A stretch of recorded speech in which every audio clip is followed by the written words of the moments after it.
ice and the birds and some of the other things that are only available in the wintertime.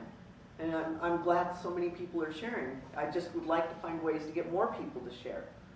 So part of what we want to do is come up with a committee that we can help drive things, so we have lots of different ideas and lots of different eyes helping do some planning. Rick says he's okay to continue on as education chair. You might regret that, but Hey, it fills a slot, come on. that's all that matters. Thank you. Oh boy, I feel special now. Sherry is my additional foot. Oh my goodness. Jason has volunteered to be vice president. Awesome.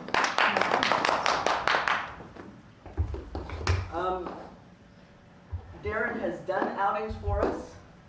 He is willing to do it, but he will not be disappointed if there's someone else that wants to do it. Rick, will you kind of explain how we see the outings going in coordination with education? Sure. One of the things that helps encourage people to come out and participate is when we have planned outings. And we've had some good ones. You know, my first outing that I ever went on was, what, 3 years ago, almost 3 years ago, and it was that when I met Kathy, that we did the Provo Street Walk. Okay? That was a lot of fun. It was fun to meet people for the first time and to be able to, you know, we shared our photos on the Facebook page, and it was a lot of fun. We went, some of us, to the Paul Bunyan Woodpile. That one was great. It was a lot of fun. It was an interesting view and an interesting hike, and very interesting rock formations up there, lava formations. There have been some other ones that have been put together, like the Uinta thing, where Ellen Day, you know, took some people up, and I guess was it Patterson? We went to the horses. Okay. Yeah, out to the horses. That was awesome. We've been up to the Tracy area, 80 area a couple of times. Okay. We did one just down at Salem Pond.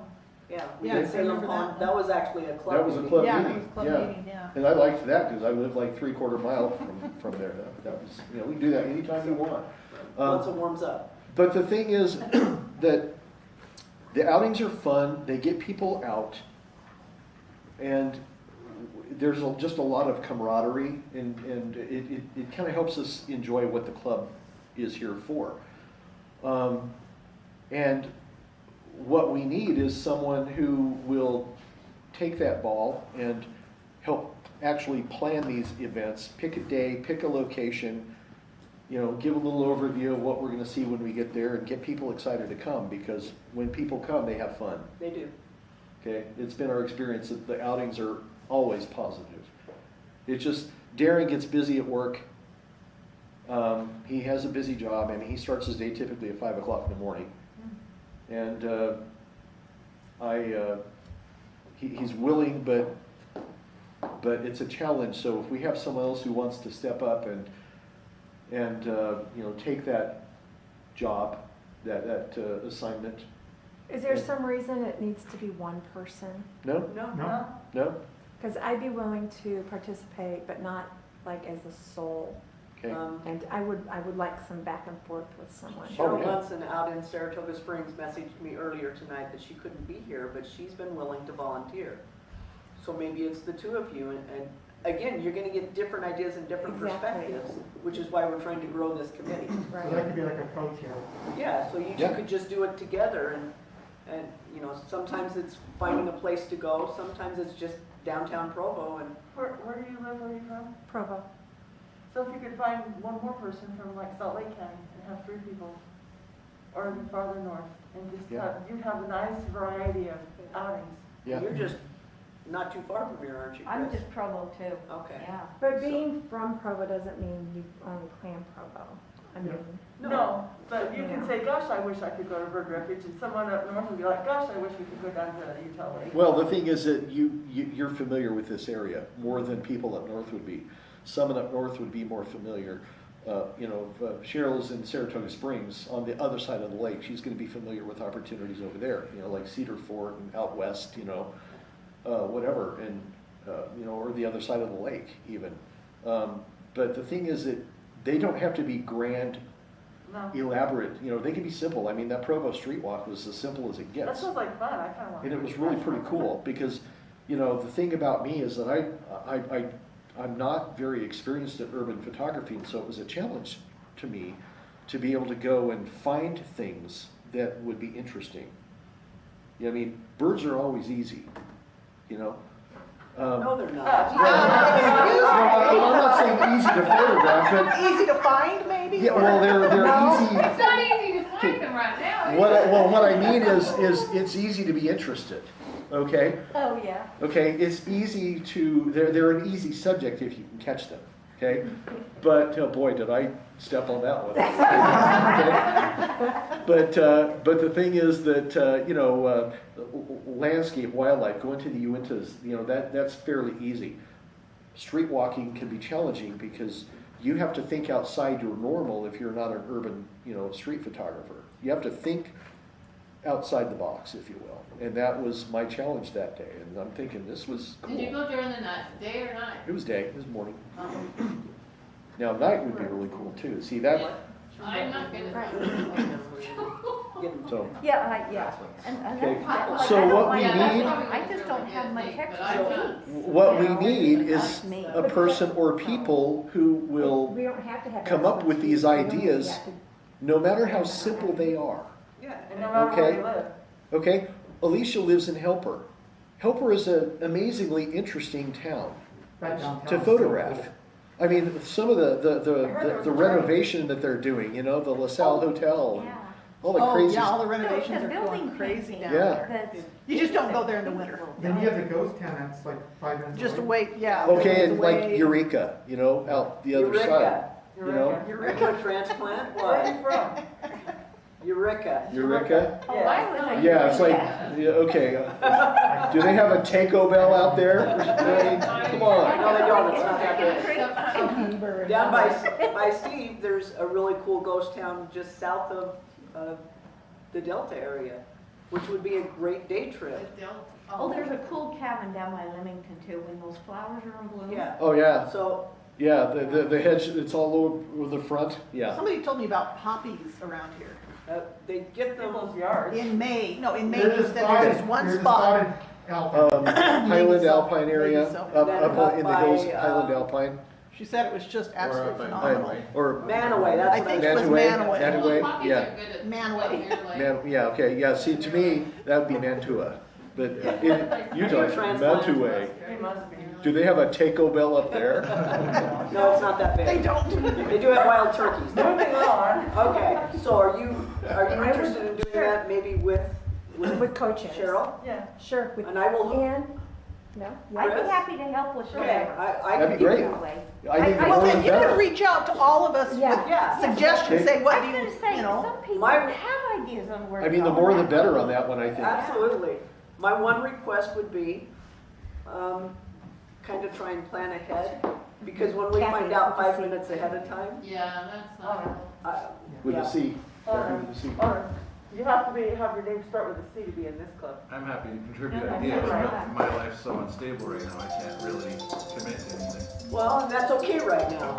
Again, we've got 900 Oh, members, yeah. we should be able to come up with some people that can help. Like the Well, snow geese will be full-time around job, about a I'm- month.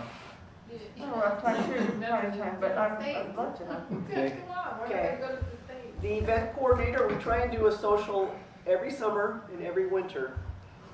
And it's someone to just go find the site and kind of get the interest going. In the winter, it would be trying to get the menu planned out. In the summer, the last couple of years, we've done a bring your own dinner. And I've actually got pretty good feedback on that from people saying this was so much easier. Oh, yeah. Yeah. I can, So just finding a park or moving it around so we're not always at the same Same location. place, yeah. Once we hit summertime, we can't come down here. This is only good during their off-season. Yeah. And so is there anyone, because someone has reached out to me, but she said she's more than willing to let someone else do it if they're interested.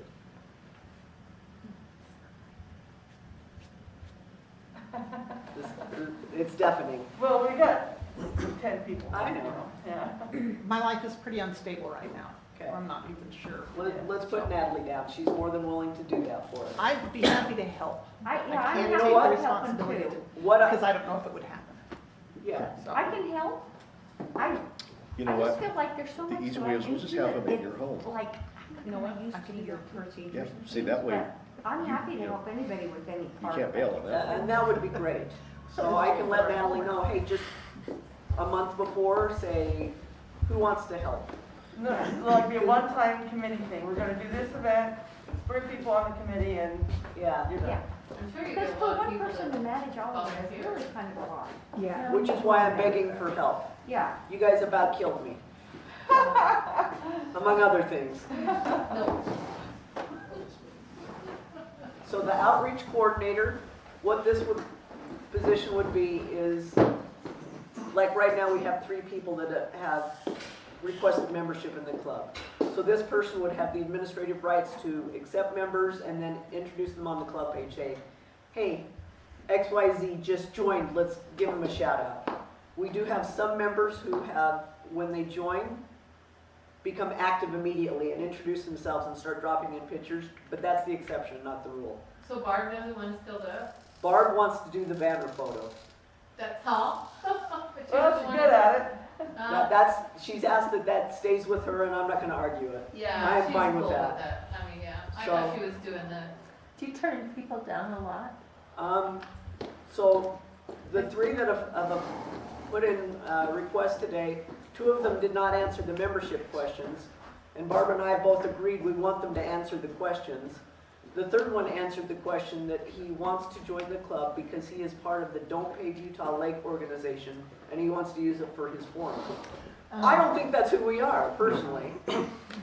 But like the ones that don't answer the membership questions, you can message them and say, hey, we're always looking for new club members. Would you please go answer the questions so we can accept your application? do you ever look at their Facebook to see if they actually On I do. post pictures? But And again, it's just social my- stuff? I've got time constraints too, and I've got to get a little bit of help on some of this. Whatever, you've got the easiest job at BYU. So tired. We'll turn away while you slap him. No, that's definitely worth a punch, that one, she's so busy. Yeah, it really is. So we just, and if nobody wants to do that right now, I can keep asking for that one. I'm okay with that. But it would just, How many do you get? I mean. sometimes we'll get 2 or 3 at a time, and then we'll go a week or 2 and not hear from anybody.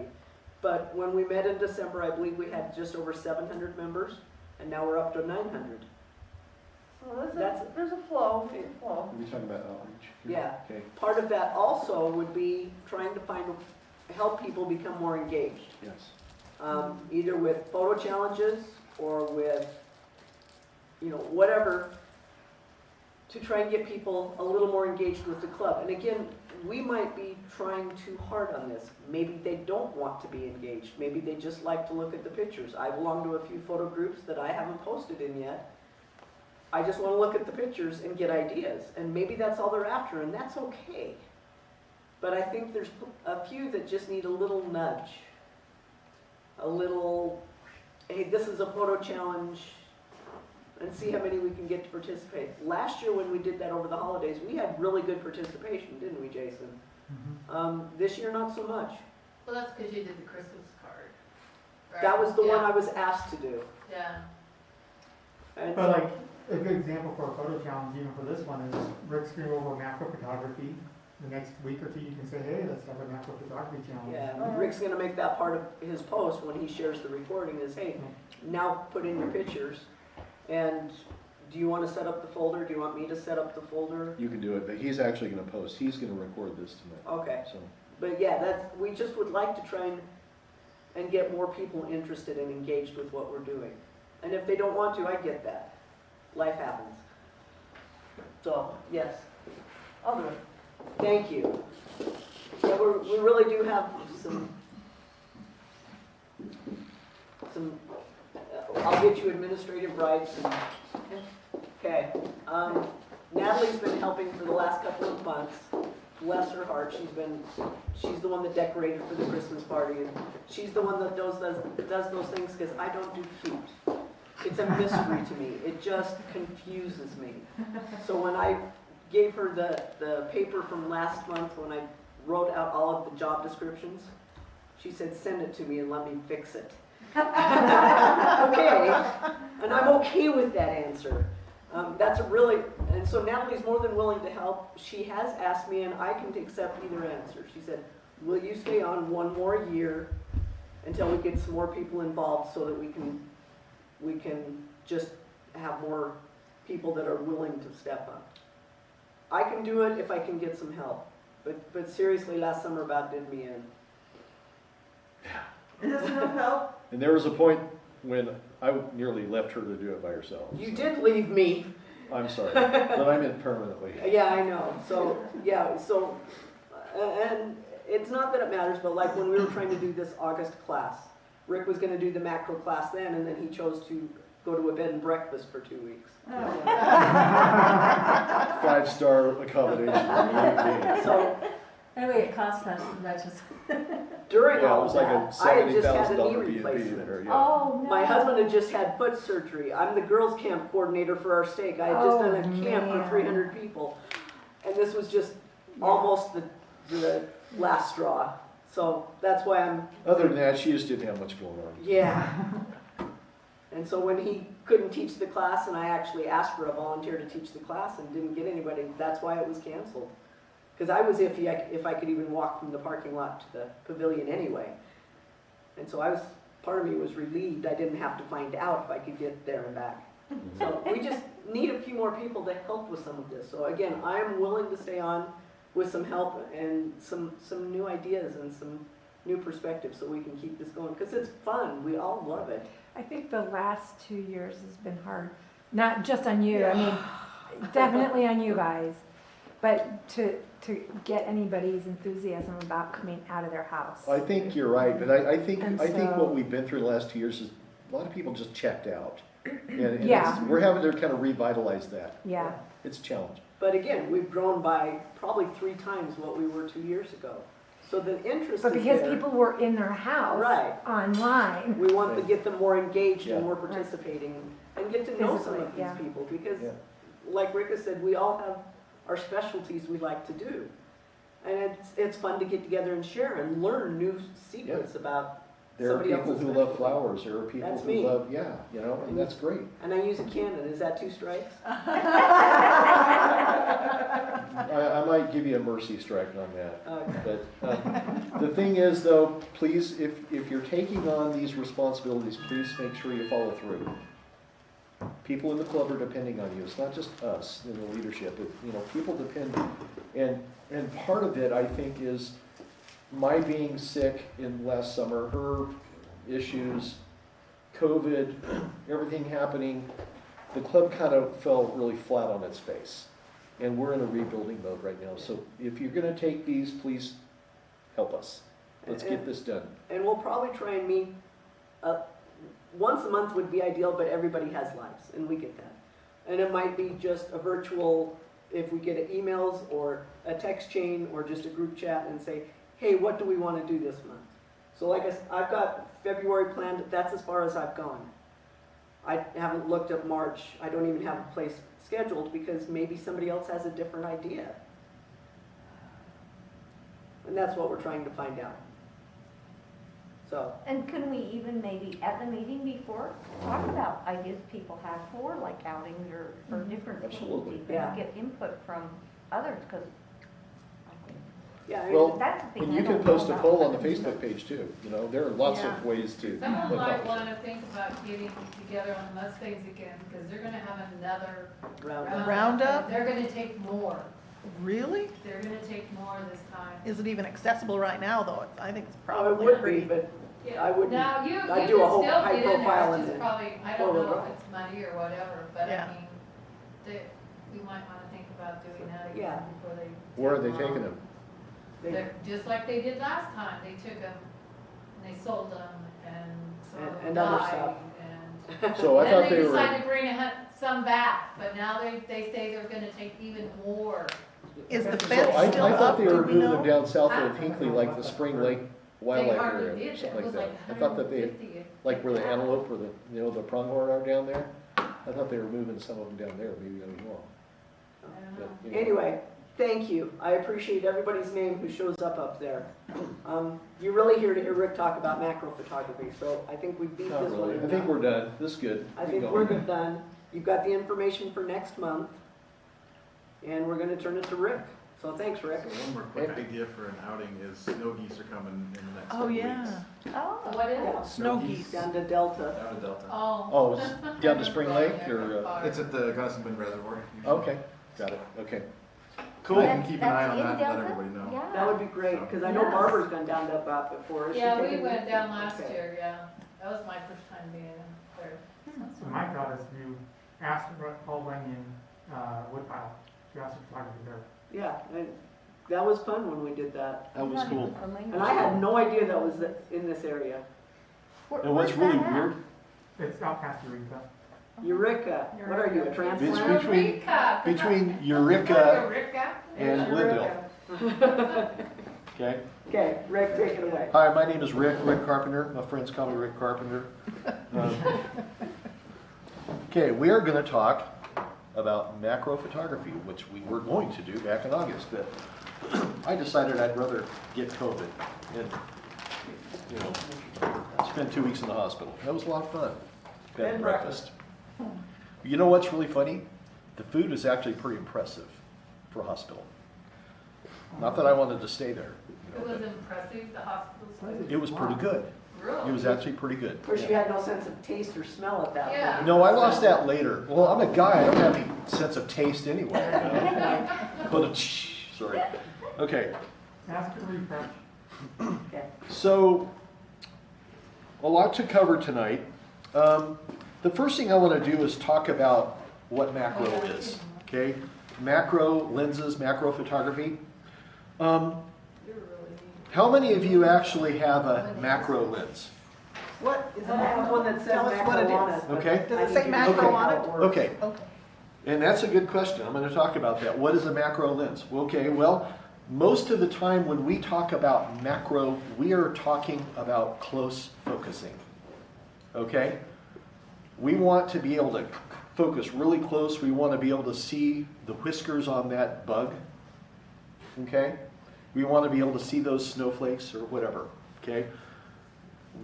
That's what we call macro photography. It's close-up photography. Okay? Macro lenses are special. They are actually very different. So now, the one thing about normally when we think of macro lenses, we think of close focusing. Like this one is called a micro Nikkor. It's a macro lens. And what makes it close focus is it can roll the lens elements out a long way. Okay? And when I roll it all the way out, I can get half life size with this lens. This will go to half life size. Okay? Now, the physics of the way lenses work is when you have a lens that is focused at infinity, like if you have a 50 millimeter lens and you focus it at infinity, that means that center part of the lens elements, what we call the focal point there, is 50 millimeters away from your camera sensor. Okay? A 50 millimeter lens focused at infinity, the center elements of that lens are 50 millimeters away from your camera sensor, film plane, whatever you want to, back in my day it was film plane, okay?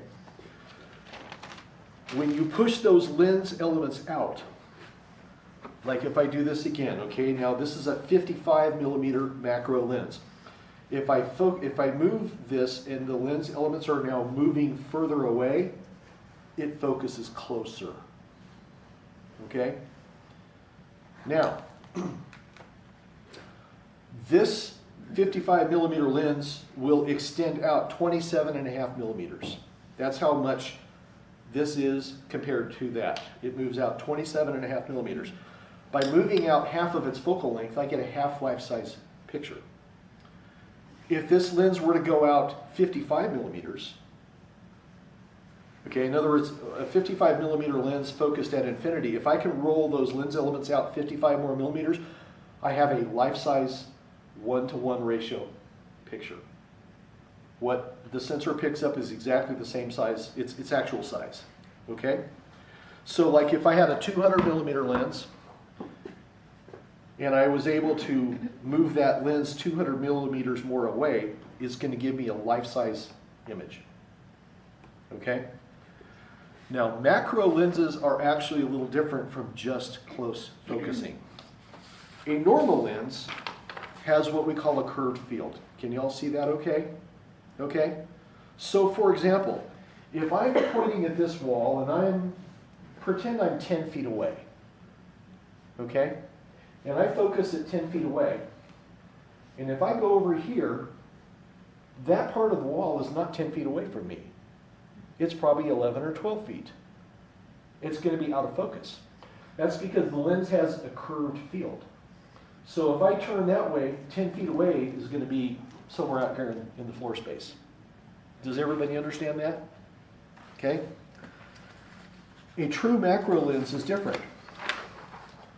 A true macro lens has a flat field. Okay? Particularly at close focus distances. What happens is now, if I have a macro lens and I point it here, that wall is all going to be in focus. It's a flat field lens. It's cut, the lens elements are cut differently so that I have a flat focusing field. That is important because macro lenses are very often used for copy stand work, reproduction of artwork or flat work as we call it. And you can't have a curved field because that means that the corners of my flat work or my copy work are going to be out of focus. And so they have to have a flat field lens to take a picture of flat subjects. We don't care when we're shooting nature, flowers, bugs, whatever. We don't need flat field. So a true macro lens isn't really what we're after. What we are after is close focusing, right? We just want to get nice and close, okay? The longer your lens, instead of a 55, if you have a 100 millimeter lens or a 200, whatever, the longer your lens, the further away from your subject you can be and have the same magnification. Because, if I want to get right down there in the face of that bug, he's going to fly away, maybe, right? Or if I'm trying to photograph a snake, I want to get really close. Good idea. Especially the Yeah. rattlers. Yes. That cobra hood, that's really cool. Let me get really close and get the detail on that. Ouch. Okay? Suddenly COVID's not a big problem. Okay? So the longer your lens to close focus with, the further away from your subject you can be. But then we run into problems because longer lenses have more problems with things like camera shake. Okay, you ever notice that? Okay, so, and that's why our longer lenses, we have image stabilization or vibration reduction. We have these new systems to stabilize our image so that when we handhold, photographing birds or whatever, we're not creating a dizzy blur, okay? Because a lot of the lenses we use handheld today with vibration reduction and image stabilization had to be tripod in the past. You couldn't do that without a tripod. It just wasn't possible. Okay? But that's the challenge. Now,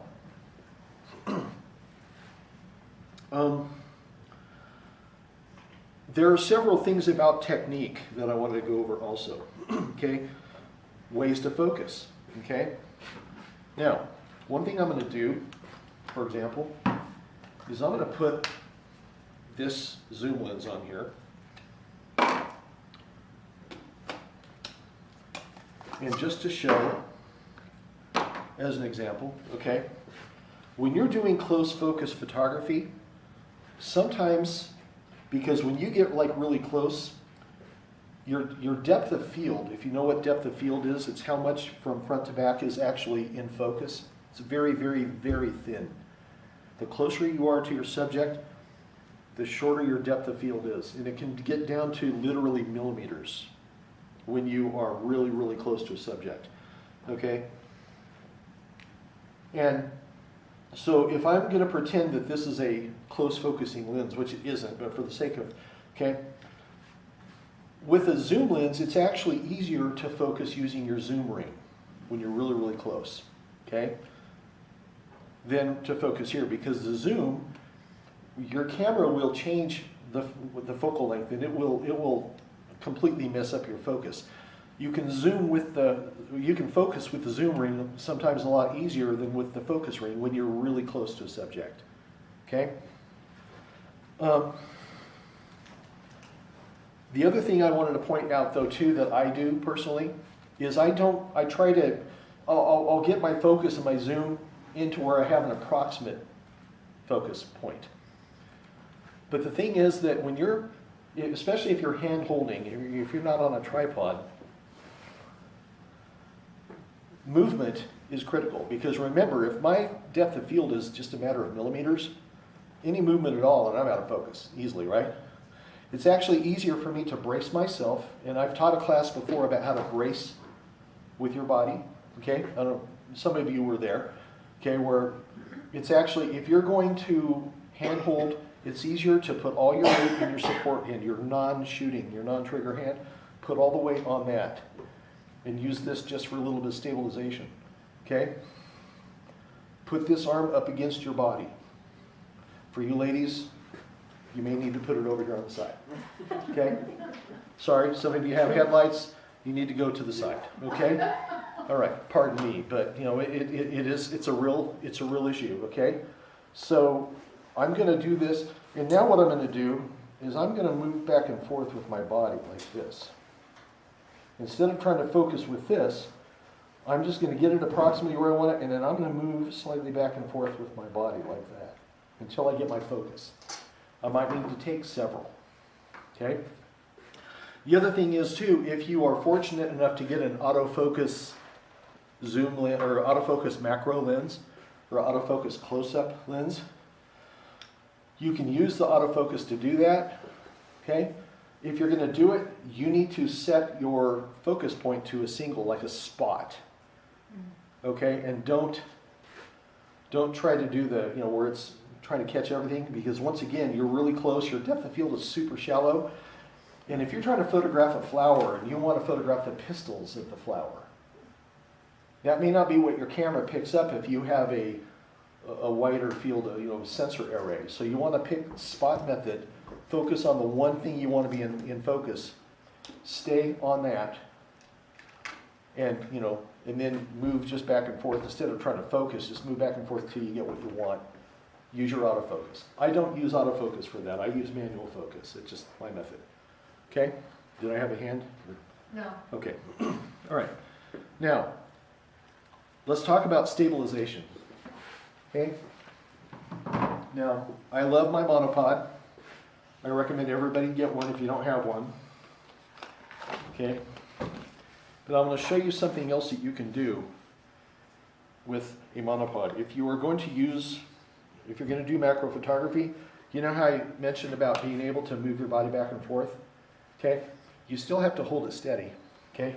And I find that if I use a monopod, and now if I'm going to rock back and forth slightly, I'm a whole lot more stable having it on a monopod. Everybody understand that? Okay?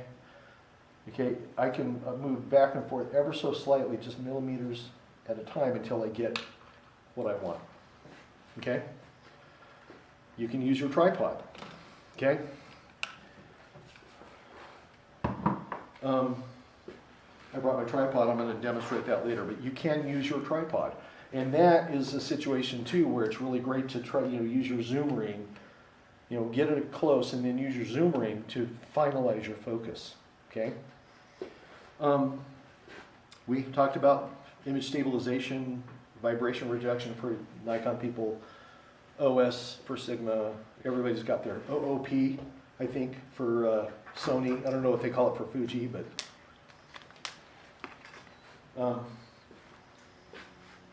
anyway, that's great. Now, the other thing I want to point out, though, too, one of the things that you can do to stabilize your image is use a flash. Okay? Now, the problem with a flash with macro photography, if you use the flash that's on your camera, and I'm looking at something that's this far away, what problem am I gonna have? You're gonna wash it out, Okay. you're not gonna even see it. No, that actually isn't the problem. I'm hearing that from everybody. Isn't it? Thank you. Yeah. Yes, because the front of the lens, the top here, is gonna block the light from the flash from hitting my subject, and I'm gonna have a big dark spot. Okay? The reason why it won't blow it out or overlight it is because if I'm using what's called TTL flash, you all know, you've seen it in K. TTL stands for through the lens. There's a sensor inside the camera that measures the amount of light that hits the sensor. It works for your auto exposure method when you're shooting daylight, but it also works for flash. What happens is this flash is regulated by that TTL sensor. When the camera determines that enough light from the flash has already hit the subject, it'll shut the flash off. That all happens in about 5/100th of a second. Too fast for you to even know it. Okay, but the through the lens TTL flash method regulates the amount of flash. It might go full blast, it might go at a 1/16th of its full power, it depends. So being too close or being really close is not a problem. Your flash is going to adjust automatically. Okay? The problem is if you use this flash, you might have a problem. So the answer to that is to have a separate flash. Okay? Now if I put this up here, I'm up above what's going to shadow my subject. Okay? See that? Or I can also do this if I really want to. Have a bracket to hold an external flash. I can put my, and this is a TTL cable that I can now put on top of my camera like that. And then I can put the flash over here like this.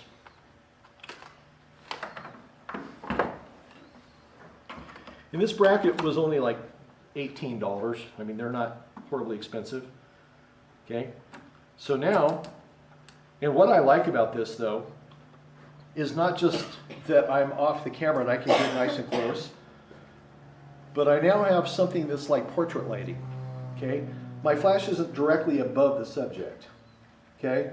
Which is going to make it, the lighting look a little flatter. Or like the ring lights, you all seen the ring lights. I don't like those because they make the subject look extremely flat, two-dimensional, no shadows, no texture. You know, I don't like the effect. It's great for medical photography. It's great for industrial photography. It is not good for nature if you're going to try to show any depth, any three-dimension quality to your subject. Okay, having it off to the side gives it depth. It's, you know, like portrait lighting. How, you know, one side of the face is lighter than the other. This will accomplish that. This cable maintains my through the lens meter capability because it's got the right pins here and here. I think I paid $22 for this cable or something like that. No big deal. Okay. So the reason why flash is good for stabilization is because the flash duration is 250th to 500th of a second. Okay? It almost doesn't matter how much you're shaking. Normally if you handheld, it's going to be blurry because you just can't, that's why we have tripods. A flash alleviates almost all of that problem. Okay? And for some subjects where you, it's low light, maybe it's late in the day, or maybe just because of the equipment you have, or you're working in a shadowed area, you just need more light than what is available. Flash solves the problem. So Okay? what kind of ISO do you use when you use a flash I usually shoot at 200 to 400. with a flash? Okay. Okay? Now, our cameras are all so good at this point. The ISO really only becomes a problem if you're going to crop a lot. Okay? Now, depending on how tiny your subject is, if you're trying to shoot snowflakes, you're probably going to be cropping quite a lot to get down to that little tiny thing. And so using a flash with a low ISO like 200 might be important. If I'm not trying to crop that much, I was doing test shots one night at ISO 3200, and they looked great because they didn't have to crop any. okay? I can get a one-to-one life-size shot of something at ISO 3200 and you'll never know that it was that high, okay? Cropping is where ISO becomes an issue, okay? Does that make sense? Yep. Okay. So this is another way to stabilize your images. Flash, it's a wonderful addition, but you need to have an external. If you want to mount it up there, that's great. If you want to buy a side bracket, I've got a couple of different side brackets. You know, this one I can, you know, bend to shape, and I can actually put 2 flashes on if I wanted to. You know, for true portrait lighting. You know, I've got a little bug who's a real poser. I may want to just have a little portrait session, okay? Okay, so that's another method. Now, let's talk about focusing aids. Anybody else have any other questions so far? I'm going kind of fast and I'm throwing a lot of information, okay? Don't be shy. Ask questions if you have them. So would you get a better image with a macro lens than you would a long lens like that? No, that shouldn't make any difference at all. No more excuses? Okay. Well, but the thing is, okay, keep in mind that most macro lenses are shorter, like mine's a 55 millimeter. I had a 105 millimeter before I sold it because I never use them. You know, the reason I have this lens, I bought this specifically to teach this class. And I use it as my normal lens now, okay? When I go, some people know that I have a mixture of manual focus and autofocus. I like manual focus lenses better for the short, the wide angle stuff. But I have to use autofocus with VR for longer, especially if I'm going to try to capture wildlife, okay? But for the short stuff, I still like manual focus lenses a lot, okay? And the Nikon cameras can take the old manual focus lenses from the 60s and 70s. I mean, I have a 50 millimeter lens from 1964 that works perfectly. It's beautiful. And, you know, this lens here is from about 1973. This is a 49-year-old lens. It's perfect. And the other thing I like about the old Nikon manual focus professional lenses, I'm not going to do it, but I could slam this on the floor and pick it up and it'd still work great. Where are you getting your older lenses at? eBay. I'm an eBay freak. Yeah. How do you know that eBay too. you're gonna get something that's decent? Well, I Something's trust not their gonna descriptions. I've returned plenty. Have you? Oh yeah, because if it doesn't meet the description, you have return rights. So I have no worries. I've only ever been ripped off one time. It was because I bought a lens from Russia. And it's a little tough to return that one, you know. So I just ate that one. But other than that, I've had to return a few, but generally I've had pretty good luck. Okay? So something else, I want to show you some other things that are possible for you. Now the other thing too, some of you love to do wildlife. Lori's been killing it with wildlife photography. But she also has spent money to be able to do that. I did what? You've spent money. Oh. She spent some chili to have the equipment to be able to do that. And that's fine. If wildlife is what you love, you spend the money to get the equipment that help you do what you love. If macro is what you love, you know, for example, for Nikon, they have a macro lens now that has vibration reduction. It's a 105 millimeter lens with VR, so it image stabilizes. That's the first macro lens that I know of that has that capability. That's pretty amazing. Okay, so you know, the whole handheld issue, it helps a lot. Okay, So it's 105 millimeter. does it say macro on it? Micro Nikkor is what they call it. It's Nikon uses the word micro. It's called a micro Nikkor, 105 millimeter f2.8 VR. It's a $500 lens or something like that. Okay, you can buy them used for $450, whatever. But if you do a lot of macro, if that's your thing, buy the lens because you're going to use it a lot. Okay. But I'm going to show you some alternatives here in a little bit of other alternatives. Okay, this is what we call a focusing rail, okay? And so what I'm going to do, I'm going to turn it this way so it's easier, okay? But suppose now I've got my macro lens, and I'm going to mount my camera on there, okay? And I'm going to point it down here at Evelyn, and I'm going to pick out every freckle and every little thing. No, okay, I can't see, okay. But this is what's cool about this. If you mount on a tripod and you need to micro focus, I mean, if you're really getting down to the nitty gritty of something, this has some controls over here on the side, okay? For example, I can loosen, if I loosen this and this, I can just twist and it'll roll back and forth. See that? Okay. What is that called? It's a focusing rail. Rail? Okay? Really? Yeah. Well, that's the same thing like what you were doing, only you were holding still and leaning forward. Yeah, except that this is just more precise. Okay? Yeah. And when I get it to where I want it, then I can tighten it with this little button over here, just a little knob. Now it's tight, it's not going to move. Okay? I want to focus a little closer, a little further back. Focusing rail is pretty cool. Do you Okay. have it to the cross? I don't. That's called doing this.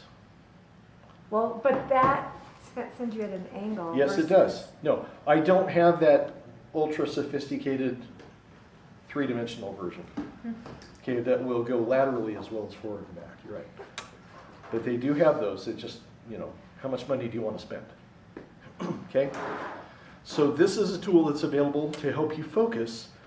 This works great if you have the time to set your tripod, put that on there, put the camera on, and work it. Okay, it's a great little tool to have if, So, can I ask sure, why couldn't you use that in birds? Doing birds?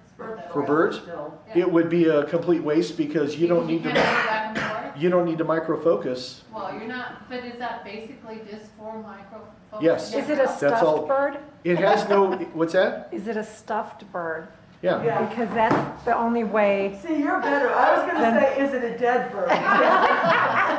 I almost said that. She's gone to the, she's already been to the taxidermist, okay? Yours is dead, yours is on the shelf, okay? It's just frozen. Yeah, there we go. Okay, The dead bird. so the focusing rail is one method to be able to fine tune your focusing, okay? And they can be very, very effective. So let me talk about magnification aids, okay? So we've talked about how macro lenses or close focusing lenses have a lot of movement outward to push the lens elements away from the camera. Because the further away from the camera your lens elements go, the closer you can focus. Okay? So let's talk about things that you can do. Now, there are a couple of simple things. First of all, I'm going to share with you what are called close-up lenses. They come in typically a set of 3. I don't know why there's no number 3, but typically you have a number 1 and a number 2 and a number 4. Okay? And they're called what? Close-up lens. Close-up lens. It's basically a filter that has just a lot of magnification. Okay? So I can put 1 or all on there. Okay? And number 1 has the least amount of magnification, and number 2 is next, and number 4 has the most. And you can put them all on together at the same time. And they work together to, Yeah, absolutely. Okay, so what I want to do is, let's take your water bottle. Okay, I want you to go ahead and take a look through there. You can focus and do whatever you want, but I want you to focus on something on your water bottle and see just how close that lets you get. Does it maintain the clarity? Do you have back button or regular? It's not an autofocus lens, so it Oh, won't well, matter. there you go, that's, Okay, you may have to get a lot closer than oh, that. Okay, let's find your spot. And, okay, but can you see how much that's magnifying? yes, It's pretty incredible, isn't it? yes. Okay. do it, but I can't. Okay, she's getting, it's magnifying tremendously. And you can buy a set of these for about $10. Really? Is this similar to, I used to have extension tubes that went on the back of my lens. We're going to talk about those separately. Okay? So it's not Okay. the same thing. So No. on these, like just on lenses, you always, lens quality is really important. So with Okay. those, what is the situation with that? Quality wise? Yeah, I mean, is it like, What's the reproduction Is it- ratio? is it soft, really soft on the edges? Because it seemed like it was on that. but that might not have been Well, true. I mean, partly you're looking at an extremely curved subject. that's true. Okay. Yes. Okay. Yeah. So now try that again. Stand up and look straight down on your paper. Okay? Look straight down on the paper and tell me what you see there. And again, you're looking at the lens in its wide open aperture. If you stopped it down to f11 or something, it's going to be a little different. Yeah, it is, it's nice and clear. Okay. Yeah. So you can get a set of the, I think I paid $9 for this particular set How long ago? last year. Okay. Okay. On eBay again? How'd you guess? Yes. Just for $50 online. Okay. And so now, the other thing is extension tubes. Okay. Now, the one thing I want to point out about the macro lens is it has the internals to be able to roll the lens elements out. Not all lenses can do it. Not all lenses can do it far enough. So we have what are called extension tubes. It simply is a tube that goes between the lens and the camera. And now I'm extended out. And now if I roll this out here, because now these two tubes together, 25 and 20, these are 50 millimeter tubes. So this plus, I am more than life size. I'm going to have about a 1.2 to 1, 1.3 to 1, bigger than life size image now. So try that again. Focus on your bottle. Don't worry about what's in focus or not. You're going to have to get really close on that one. Okay? But see how Yeah. incredible the magnification is? That's bigger than life size. I liked using mine with my 70 to 200 Yeah. with the extension tubes Yeah. for flowers. Yes. So that Okay. was nice. And the other thing too that I want to point out is these extension tubes, yours probably do too, these are autofocus. These have the pins Yes. to and they- maintain autofocus and image stabilization together. Okay? So, yeah, and I was going to mention, because I know you have that 70 to 200, you put these on that, you can get pretty close. At Yeah. 200 millimeters, you've got a really great close-up image there. Okay? And with a 24 megapixel camera, you can crop a ton to get down to the little tiny part of that frame that you really want. Right. Okay? So, extension tubes are great. You can also get a bellows if you want to mount this to the tripod as well. A bellows is, Oh my word, I've never seen that before. oh yeah, I've had a few of these in the past. And again, great for really close-up work. When I used to have a commercial photography studio in Arizona many years ago, and I used to do a lot of semiconductor photography, really tiny little stuff, and I used a bellows. So that's like a variable length Yes. extension tube. Yes, exactly what it is, okay? So for example, I could put this on like that, put my lens on there. Now this is all purely manual focus stuff. How do you spell that? Bellows? B-E-L-L-O-W-S. Bellows. Bellows. Bellows. Because it looks like a Oh, bellow. okay, that Okay. makes He's an sense. import. Sorry. Yeah. I bought mine in Eureka next to the Taco Bell in Wab County. Okay, all right. So yeah, now that I have the bellows, okay, it is basically a variable extension tube. See this? 58 millimeter bellows. Okay? Pretty cool, right? And if I rack it out all the way with a 55 millimeter lens, I'm getting the eyelashes on a fly. Okay? Okay? Okay? So, Neither yeah. do I. Oh, wow, Yeah. this is surreal. Okay? So, yeah, there are all kinds of options.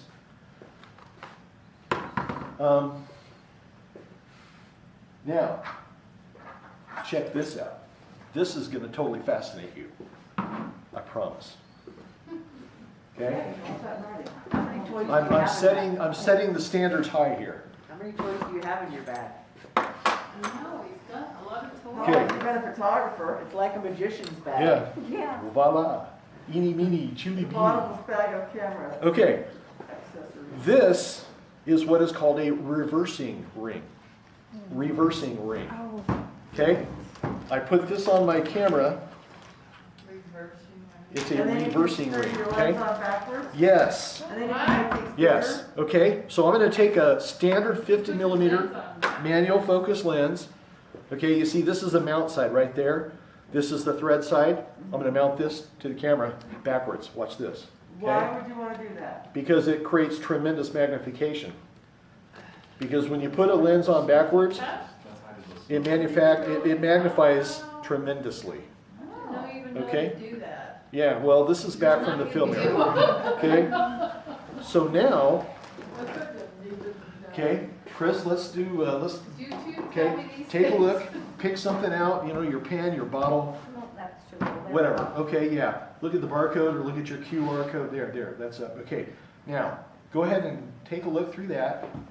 You're gonna have to get pretty close, but look how much magnification you have. It's about a 1-to-1 yeah. magnification just by turning the lens backwards. What size lens is it? That's a 50. Standard, normal 50 millimeter prime lens. Okay? Wow, Now what's really cool, isn't that amazing? yeah. How close you can get. You probably had the entire QR code So, filling the why whole would frame. why would Yeah. you Oh, wanna yeah. turn it backwards? Okay. Number one reason why is because you can get incredibly close. Okay? You don't need extension tubes. You don't need a bellows. I mean, those are all great tools if you want. But my reversing ring is the size of a filter. Takes up, it's no weight, no space. You just have to have manual focus lenses typically to do it. But the nice thing about this, you can go buy the cheapest, crappiest old lens and do this, and your pictures will be amazingly sharp, even with a crappy lens. The Canon 18 to 55 works pretty well. What that? The Canon 18 to 55 kit lens works pretty well. On a reversing ring? Yeah. I've never, okay. I found at least with that one, it's better to get the old one that doesn't have the image stabilization. Okay, well, here's the problem. Well, it wouldn't matter because once you... No, it's just the focus works better. Yeah, okay. The thing is that most autofocus lenses these days, when you take them off the camera, they're down to their tightest, smallest aperture. Okay, especially Nikons. You need to be able to open that thing up so you can see, and that's why manual focus lenses just work better for this. And it doesn't matter. Go buy a Sears or a J.C. Penney 50 millimeter lens. It doesn't matter. Spend $10 on the crap lens. It's okay because once you do this, your image quality is going to be outstanding. Okay? Reversing ring. Okay? Let's have some more fun. Okay? So, where it is? Here it is. Okay. This is a 135 millimeter telephoto lens. Okay? This is a face-to-face ring. So I'm going to take this, I'm going to put this on this telephoto lens, Face to face. face-to-face, and I'm going to take my 50 and I'm going to put it face-to-face on this other lens, like this. Oh, really? Yeah. Okay? Huh? Now, here's the math. Here's the math about doing this. Okay? So what are the lenses? This is a 135 and a 50. Okay. Okay. The math. What is 135 divided by 50? It's going to be about 2.8, right? Guess what? 135 divided by 50. This is now magnifying 2.8 times life size. Okay? Try that out now. Okay? Just, try to focus on that QR code. You have to get pretty close. You're just going to have to require a lot of stabilization there. No kidding. Okay? Okay? Holy moly. You can't even get the whole QR code in that Wow, image. No, Okay? Wow. Come up to the top where it says Top Flight right up here. Come up to this part. And that little logo next to Top Flight or the word top or the word flight, how much of that are you getting in there? Oh, part of flight. Part of flight. Yeah, Okay? most of it, but not quite all of it. Okay. Yeah. That's about that long. She can't even get it all in. That's how much this is magnifying almost 3 times life size by doing this. Okay, I have a question. Sure. I'm just taking a step back to the reversing It's a ring. face-to-face ring. Yeah, okay, yeah. Okay, go ahead. That's when you need Crazy, isn't it? almost a tripod thing to Okay, stabilize check that out. it. Focus like on something on your bottle. You have to get really close to Oh, this writing right there. It'll be that I tiny. know, but moving it while you're, Oh! Whoa! He just eats it. Yeah. So on Yeah. the reversing ring, Yes. you were saying manual focus, Yeah. right? wow. So I would make can it you, easier. you know how you can focus lock on some lenses? You can lock the focus. Yeah. Will that and then, Okay, well, first of all, Disabling it, remember your that works, lens. you know? You're using a manual focus lens. well, no, I mean, because I'm thinking of what I have. Right. So I don't have manual I mean, You have there- just we have, autofocus now. I have a 50 that I can turn to manual focus. Is Okay? that gonna be the same thing, or is that not the same? It depends on what kind of lens it is. If it is the Nikon older, the D type lens that has, if it's the kind of lens that has an aperture ring on the bottom, then Okay. yes, you can. But if it is the newer kind, the G lenses that don't have an aperture ring, you cannot. Okay, Okay? You Hey, understand what I so- mean? I do. Okay. Question. Because you use the, Okay. well, you use the aperture to focus. Well, no, you don't have to, on- but well, the thing I'm is thinking that of on some of this on the stuff. G-type autofocus Nikon lenses, it always is at its tightest, smallest aperture until you hook it to a camera and it. So if I reversed a autofocus lens, like a G-type lens, I'm not going to see anything. It's just, like nighttime. It's going to be f/22 Okay. opening, and I just can't see there. Okay, Okay. Anyway, see that? I have two lenses that are face to face with each other. And that- Incredible, and the ratio is this lens divided by this lens is your magnification rate. So you had a face-to-face, a reversal, and what was the other one? Okay, well, I had a bellows, I had close-up lenses, which they call them lenses, but they're actually like little filters. Close-up filters? Yeah, okay, these things. They look like filters, but they're called close-up lenses, okay? Face-to-face ring, So that or goes thread-to-thread.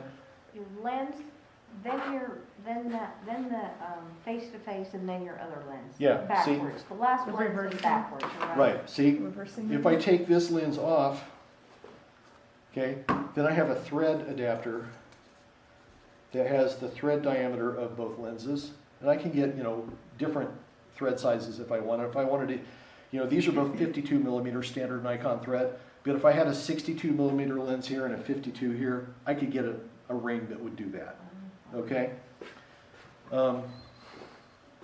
Reversing ring is just one that fits your camera lens mount and then whatever thread size you want to put the lens on. They make them in all thread sizes. Okay? So just by experience with that, once I get it on the lens, it's almost impossible to get off. I have a rubber band. Oh, okay. I Well, don't know if it's just my lens, I don't know. is that a reversing ring or what? Oh. Can I see that? Yeah, that's what that is. Okay. So it's really hard to get it off the camera or On the off the lens. lens. You might be tightening your lens down on this too tight. When I put it on the camera, it tightens it down onto the That's right. lens. Put this on the camera first, then put the lens on this. That will, because I understand if you have this on and then you put But I the, always forget. yeah, put this on the camera first and then put the lens on this and you won't have that problem. Okay? Thanks for not throwing. Or the other way, unscrew the lens from the ring first and then remove the ring. And that way it's not so tough. Okay? Because I totally get what you're saying. Any questions? I'm throwing some crazy stuff at you here, but these are all very legitimate macro methods. Okay? Now, when you use the face-to-face ring and your magnification is sick, like 2 to 1, 3 to 1, it's harder to photograph. Because your depth of field is a couple of millimeters maybe. You're going to have to be very, very precise. Don't drink caffeine before you go out to shoot. Okay? Or you're done. Because you're going to be, How do you get light in there? I Okay? mean, that's like, That's a big issue, but you have to use a tripod. If you're gonna use a face-to-face, you have to use a tripod or a flash. What was that bracket that you called, that moved back and forth? Hello? this Bellows? bellow. Oh, this one? Yeah. Focusing rack. Okay, the focusing rail, I can see you need that okay? for that. Okay, yeah, that would be helpful, but here's the thing. If you don't want to go spend $500 or $300 on a really expensive macro lens that you may not use all the time, but you want to have these capabilities, buying a reversing ring for $5 or $6 or $7 and a cheap crap 50mm lens for $20, a set of close-up lenses for $10, a pair of extension tubes for $30 or whatever, $35, okay? Especially autofocus capable ones, okay? There's one more that goes with the set. I think I paid $40 for the set of 3, okay? You can have really great macro capability for under $100. Or you can just go buy the really expensive lens, whichever. You can also just buy a pair of, or a set of the extension tubes that have the autofocus settings. Put your regular lens, whatever autofocus lens you have on there, and you're good to go there too, okay? Because let me show you what I normally do. You know, if I'm not trying to shoot really truly microscopic stuff, like really super tiny stuff, this is my setup, okay? I'll put my 70 to 300 lens on there with a couple of 25s. I've got 50mm of extension here. And then when I roll the 70mm out as far as I can to its closest, I almost have a 1-to-1 reproduction ratio. Because I've got 70mm of extension plus a 70mm lens. Okay, I'm at just close to 1-to-1 life-size reproduction. And I don't have to get that terribly close. Another thing too is, if I remember, is Yeah, that's pretty close. your histogram. You really want to check what you get, because not all of the, I've gone through some of my lenses. Some of my lenses, it will freeze up, Yeah. and you have to guess what your settings are going to be, because the tubes and things like that will adjust it. It will. If it you will go change to it. autofocus, what should happen is, because the tubes do cause a darkening of your image, okay? There's less light coming through, okay? If you're on an autofocus setting, it should adjust automatically. If you're on a manual focus setting and you're using manual setting, you know, you're gonna have to make an adjustment. But in autofocus mode, it should adjust automatically. So what I'd recommend, I'm trying to remember how I did it, because I think Okay. a lot of mine was manual, okay, because it was so that would do narrow, it. That would do so- it. Yeah. Especially if you're using a light meter and you're determining what your light settings are, When you say light meter, do you mean the camera's light meter, or do you mean A the handheld. external? external. I don't have one of those. Okay. Now, Yeah. when I have these tubes on and I'm focused, or I'm at 300mm focal length, her bottle is in focus to me right now. And I've got the width of the bottle, which means I'm just really close to a half life size. About half life size, this far away. That's actually pretty amazing. Okay? So, this is my normal setup to shoot if I want to shoot insects or something like that. Because now I can crop though. I have a lot of room, you know, 24 megapixel, whatever I'm shooting. I can crop down quite a lot to get the image that I want out of, you know, if this is as close as I can get and that bug is really tiny, I'm still going to get a nice image. Okay? So this is how I normally do it. I have autofocus and I have vibration reduction, image stabilization. It still works. Works great. And what I want to do, I want to set my focus, because a lot of times, you know, with autofocus cameras, we have it set to continuous focus. Like you shooting birds, it's on continuous focus. You need to switch to single focus when you do this, so that the camera is not picking up the front of the flower and then the back and the front and the back, and by the time it goes off, you don't know what you got. Okay, so if you go with single focus, focus on what you want, hold that shutter button in that position, or back button, if you like back, which is what I do. Okay, hold that shutter button once you lock on what you want. If you want to reposition and frame your shot after you lock that focus, and you can do that. Okay, but you got to go single focus, not continuous focus when you're shooting macro. Does everybody understand what I mean by that? Okay. Any other questions so far? Okay. Do you need to buy a macro lens? It depends on how often you're going to do it. Lori likes to do wildlife. She likes to do birds. Does a great job of it. Guess what? You need a long lens for that. It's kind of tough to do if you don't have a long lens for it. Okay? So she spent the money, bought the lens that makes her happy, that lets her get those great photos. That's perfectly great investment because it's something she does a lot. If you're going to do macro photography a lot, go buy a macro lens. It's okay. If you don't want to buy a macro but want to do extension tubes, the only thing that makes this more convenient is I can just do this instead of having to take the lens off, put tubes on, put the lens back on. Okay? I'm okay with the inconvenience because I don't do it enough. Okay? I'm okay with taking this lens off and putting the tubes in place. I'm good. Okay? Because macro, as you know, you've seen the stuff I post, I can't get that close to a train or I'll get run over. Okay? Can once. What's that? Can once. Yeah. Here's my last post in the club. Oh wait, somebody else would have to post it for me. That's true. Because I'm a mess on the tracks. Okay. So, what's that? You'd be a flat tire. I would. Yeah. So, if you don't want to go spend the money on a macro lens because you don't do it that much, go buy. And the thing is, experiment and see what you do. I mean, go buy a $10 or $12 set of close-up lenses. They really are cheap, and they are very effective. Go buy some extension tubes, okay? Okay? If you really want to have fun and you have old manual focus lenses or want to get one, buy a reversing ring. Make sure that the thread of the ring matches the filter thread on that lens, so you can screw it on backwards, okay?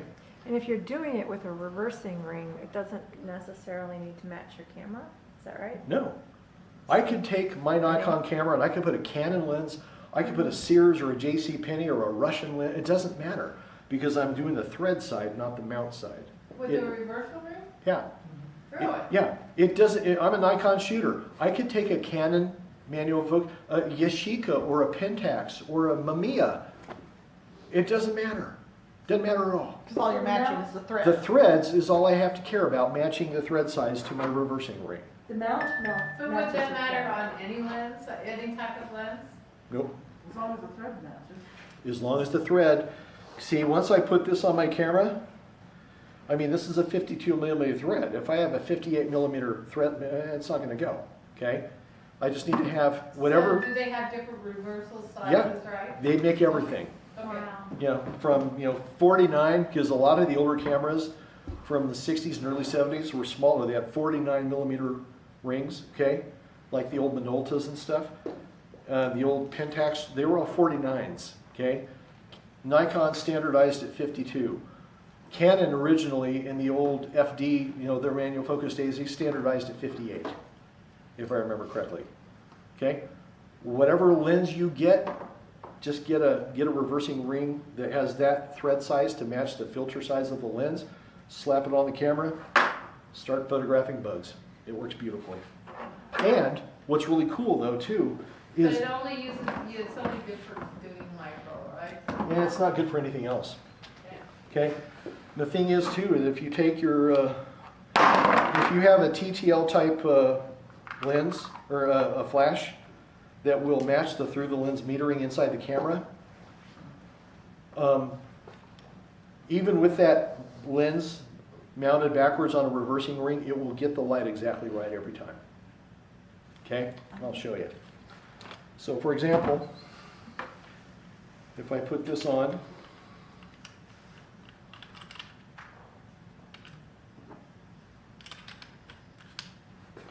and I'll take my 50,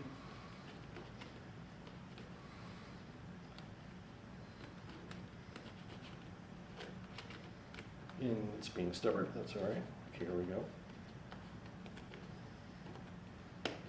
Here we go. Okay. So now, if I open that up,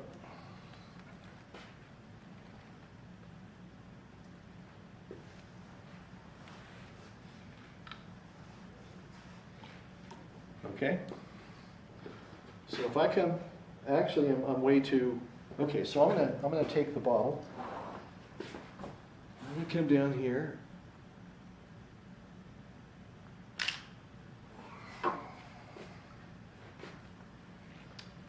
Okay. Now I actually have this set to be a little high, but the thing is that you can see the exposure is pretty right on. Okay. And that's even with this lens mounted backwards with no electronic contacts of any kind from the lens to the camera. Because that TTL sensor inside the camera will automatically say to the flash, okay, that's enough, shut off. And the flash will shut off automatically. That happens regardless of what you have on the front. Okay? I hope this all makes sense. I've thrown a lot of crazy stuff at you. Reversing rings, face-to-face rings. Some of you have never seen a bellows before. You may never have seen a focusing rail before. You know, a flash bracket, the two-headed flash bracket. You know, there are all kinds of toys you can buy. Okay? But my advice is keep it cheap at first. Get some extension tubes, get some close-up lenses, buy a reversing ring, whatever you want to do. If you really fall in love with macro photography, then you can spend more money. But doing this allows you to explore it and have some fun without spending a fortune. Because you know it would kind of stink if you spent $500 and then decided, I just don't really like this very much.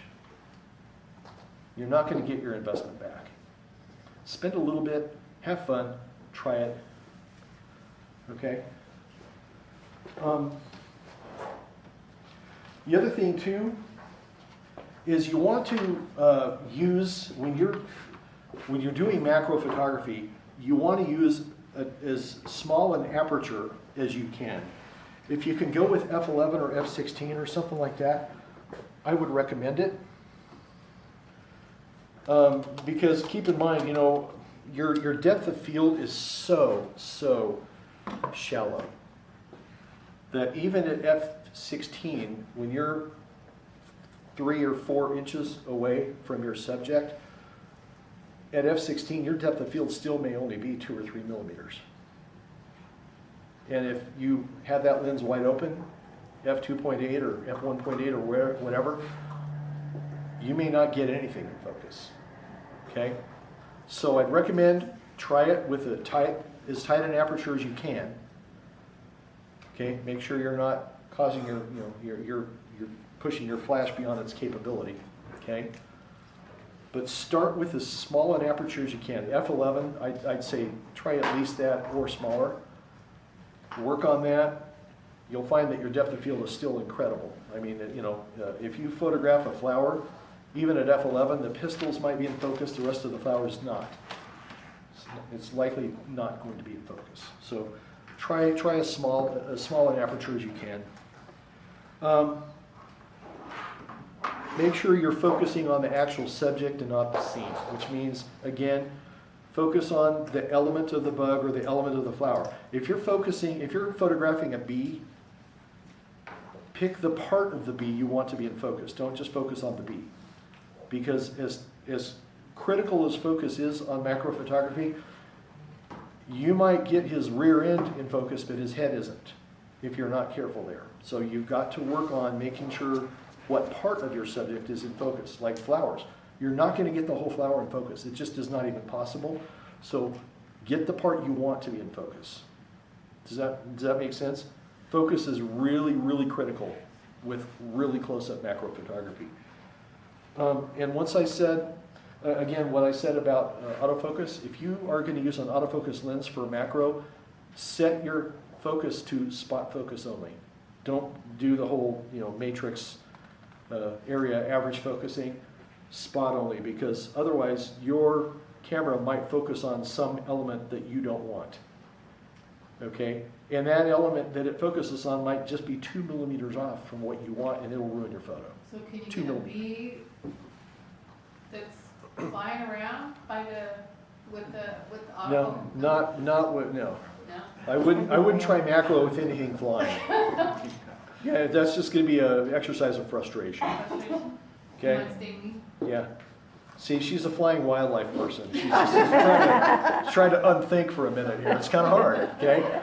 But the thing is that, set for spot focus, set for single focus, not continuous focus, okay? Because if you go continuous focus, as soon as you move your camera, even the slightest bit, you focus on a new part of the image that you may not want. So it's important to be single focus, spot focus, small aperture as possible. And with that, I would like to issue a challenge over the next few weeks. Find stuff to go shoot macro with. Go find little tiny objects that you can have fun shooting. If you need to spend money, spend a little bit. Like I said, I think these are $5 or $6 or $7 for a reversing ring. If you have a manual focus or a lens that has an adjustable aperture on the back that you can leave it wide open, it'll stay wide open. Okay? Close-up rings work beautifully. You can even combine a close-up ring set with, close-up lenses with extension tubes. And see what we can do there. So where would you go to find some of this stuff? Or would you You- have to just order online? A reversing ring, you might just have to get that online. You can probably get them from Amazon. Can't get it on eBay. Yeah, that's where I got mine. Okay, but I mean, you can find those things. You can get extension tubes most places. You can probably even find extension tubes at like Allen's Camera. You could probably find close-up lenses at Allen's Camera. But finding an older, used, they may not have a reversing ring. I wouldn't be surprised if they didn't even know what it was. They do have the focus rails. Okay. Or Okay. So if I do this, I'm really close, but I'm getting that entire barcode in my image. Okay. You see that barcode there? You see how small that barcode is? Oh, wow. When I focused using the extension tubes and the close-up lenses, I had that entire barcode in my image. And I'm that far away. Okay? It's not a rattlesnake. I'm okay. Okay? Now, any questions? Any questions at all? What would you do for a rattlesnake? Back up. I have that on, Get her and I have it on continuous focus while I'm running. Click, click, click, click, click, click. Bye, Hope for the Felicia. best. I'm actually not afraid of You them. ask but, a friend, stand here, I keep my distance. Okay. Don't be a headline. Yes, You're not right. getting macro with the snake and other. No. It's probably not a great idea. Any questions? Any at all? I got a comment. Sure. Focus stacking, you didn't really cover any of that. I don't know how many people actually do that. I never do. Much of it. What's focus stacking? That's Google That's a it. whole nother lesson. It's Oh. a challenging Yeah. thing, but Okay. Okay. Kevin I don't- Clay does that all the, or Yeah. Cleo. Yeah, I don't Does it all bother. the time. I don't That bother. you would use the rail with. I mean, That's something you can use. you can use it with the rail. Because it just Right. brings you that little bit closer. Right. You haven't Exactly. tried that, but it's, yeah, we would do something for you to do that. well, taking pictures is the longest part probably. Then we just throw it in and it just stacks it. Just as a, Yeah, you take several pictures of the same subject on a tripod. Same subject, just you slightly adjust your focus a little bit so more of it is in focus. I don't bother. I don't feel like it's necessary for me. A lot of people like that method, and I just don't. But not that there's a problem with it. It's just not my thing. just everybody likes something different. Yeah, Right. and that's what's beautiful about photography. Okay, Thank you, Rick. as often when I come to club meetings, I come bearing gifts sometimes. Oh, what you better just, what do you mean? Okay. First of all, not macro related, I have a gimbal for people who need to shoot long distance or like on with a long telephoto lens. You mount this on your tripod and you can turn it to side, or you can, set it on. So will it fit on any tripod? Pretty much, yeah, pretty much. Long distance? Okay. Well, and the thing is that this is for people who need to be tripod mounted, and you need to be able to get what's called an Arca Swiss rail to go Oh, okay. on here, which I can give this one away, but it's got the wrong thread size.